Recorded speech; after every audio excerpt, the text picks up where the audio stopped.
Hi there, I'm your host Leah, and this is The Hot Seat. Today in The Hot Seat, we have Mrs. Ko. Hi. Mrs. Ko, are you ready to keep your cool in the hot seat? I sure am. Your time in the hot seat starts now.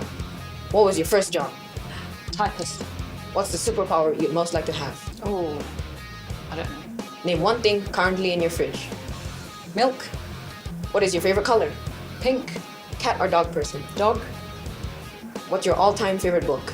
The book thief. What did you want to be growing up? Flight attendant. What's your favorite holiday destination? Southern France. What's your greatest personal achievement? My children. What's your greatest teaching achievement?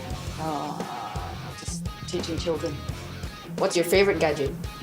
Oh, my phone. What's your favorite quote or motto? Quite. One day, day one, you choose. What's the best piece of advice you could give someone? Be true to yourself.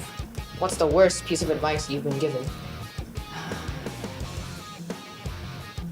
Oh, can't think of something. What's your favorite pastime or relaxation activity? And that's time. Thank you for coming along and being such a good sport. Yep. Who would you like to nominate next? I nominate Mr. Corrigan. Okay then. Mr. Corrigan, prepare yourself for the hot seat.